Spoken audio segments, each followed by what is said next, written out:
ఆశ్చర్యకరుడైన దేవాతి దేవునికి వందనములు. ఆయన అపారమైన ప్రేమతో ప్రేమింపబడుతున్న మీకు వందనములు. 2025 జూలై 14వ తారీఖు ఏర్పరచబడిన దైవవాక్యం యెషయా 64:8. యెహోవా, నీవే మాకు తండ్రివి, మేము చిగటమన్ను, నీవు మాకు కుమ్మరివాడవు, మేమందరము నీ చేతి పని అయ్యున్నాము. ఈ వాక్యాన్ని బట్టి చూడగలిగితే నీవే మాకు తండ్రివి. మన యొక్క దేవాతి దేవుడు మనకు తండ్రి అయ్యున్న దేవుడు. మనం తండ్రి అని పిలిచినప్పుడు మన హృదయం ఎంత సంతోషంగా ఉప్పొంగుతుందో అది మన నిజ జీవితంలో మనమందరం గ్రహించిన వారమే. ఆయన ప్రేమగల తండ్రిగా మనల్ని ఎంతో చక్కగా నడిపించుచూ ఉన్నాడు. మనము అనాథులము కాము, దిక్కులేని వారము కాము. అనవసరమైన వాటి కొరకు మనము కలవరము చెందనక్కరలేదు.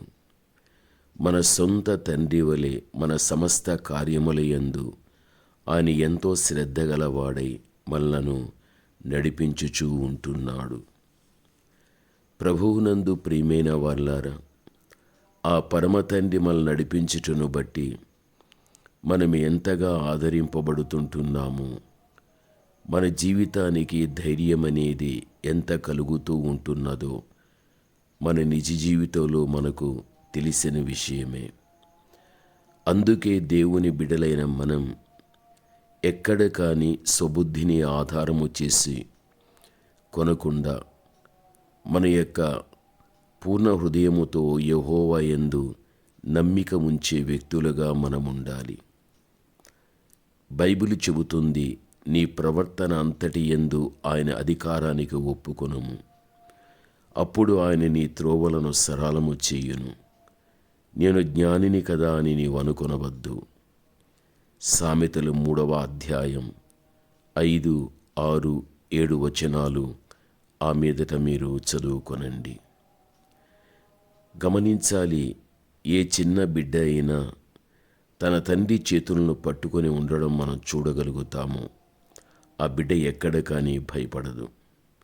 రాత్రివేళ దీపము ఆరిపోయినప్పటికీ కూడా ఆ బిడ్డ భయపడదు. ఆ బిడ్డ తండ్రి తనతో కూడా ఉంటున్నాడని, నా తండ్రి యొక్క చేతులు నేను పట్టుకొని ఉంటున్నానని ధైర్యం ఉండడం జరుగుతుంది.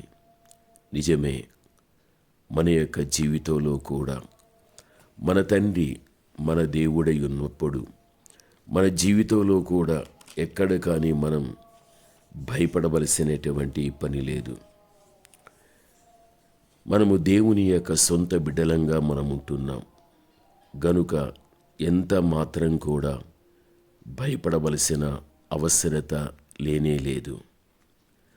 మన ప్రేమగల తండ్రి మనతో ఇలాగున చెబుతూ ఉన్నాడు, నీకు తోడై ఉన్నాను, భయపడకుము, నేను నీ దేవుడనై ఉన్నాను, దిగులు పడకుము, నేను నిన్ను బలపరుతును, నీకు సహాయము చేయువాడను నేనే, నీతి అను నా దక్షిణ హస్తముతో నిన్ను ఆదుకొందును. యెషయా 41:10. ఎంత ధైర్యంతో కూడినటువంటి మాటలు దేవుడు మనకు వాగ్దానంగా ఇస్తున్నాడు. గతించిపోయినటువంటి తరాలలో జీవించినటువంటి ఇశ్రాయేలు యొక్క ప్రజలకు దేవుడిచ్చిన వాగ్దానాలే ఆ రోజునవన్నీ నడిపిస్తూ రాగలిగాయి.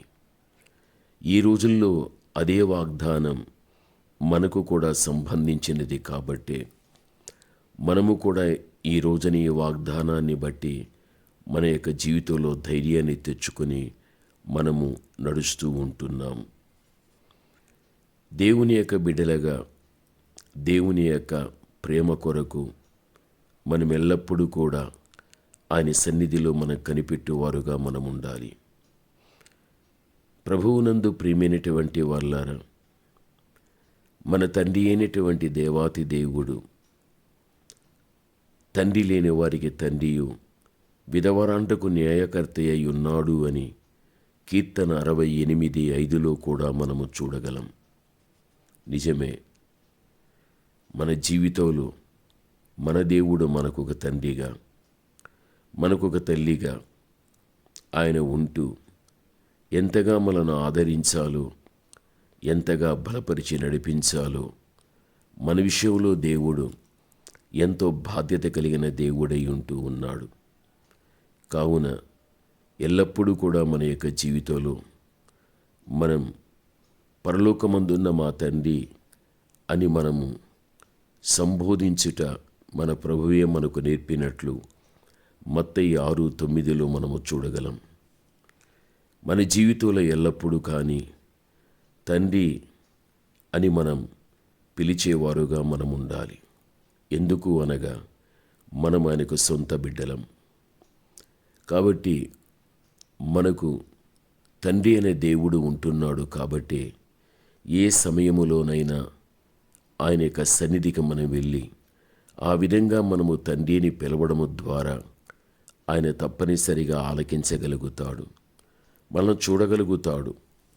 మన విషయంలో ఎందుకు నా కుమార్తె, ఎందుకు నా కుమారుడు తండ్రి అని నేను ఆర్తిస్తుంటున్నారు అని దేవుడు మన విషయంలో లక్ష్యం ఉంచి మన జీవిత అవసరతలను తీర్చే దేవుడై ఉంటున్నాడు. మన తండ్రి పరలోకమందును భూమి మీదను సర్వాధికారము కలిగినవాడు. అందుకని ఆ పరమతండ్రి అనేటువంటి దేవుడు మన ప్రార్థన ఆలకించువాడై ఉన్నాడు, మనకు జవాబు ఇచ్చే దేవుడై ఉన్నాడు. ఈ విషయంలో నువ్వెక్కడ కానీ మరవకూడదు. అందుకే యెషయా 63:16లో మాకు తండ్రివి నీవే, యెహోవా నీవే మా తండ్రివి, అనాది కాలము నుండి మా విమోచకుడని నీకు పేరే కదా దైవ వాక్యంలో మనకి ఈ విధంగా తెలియపరచబడుతున్నది. అటువంటి తండ్రిని కలిగి ఉన్న నీ జీవితంలో ఎక్కడ కానీ నీవు కలవరపడక ధైర్యంతో నువ్వు ముందుకు సాగు. నీకేది కావాలో నీ తండ్రి తగిన సమయములో నీకిచ్చి నడిపించు దేవుడై ఉంటున్నాడు. ప్రార్థన. పరమతండ్రి అయిన మా దేవ, మా తండ్రివి మీరు, మేము మీ కుమారులం, మీ కుమార్తెలం. మమ్మలను మీరు పట్టించుకునే దేవుడు, మా జీవిత అవసరతలను తీర్చే దేవుడు. మీ బిడ్డలను ప్రత్యేకంగా దీవించండి. యేసు నామములో ప్రార్థిస్తున్నాము తండ్రి.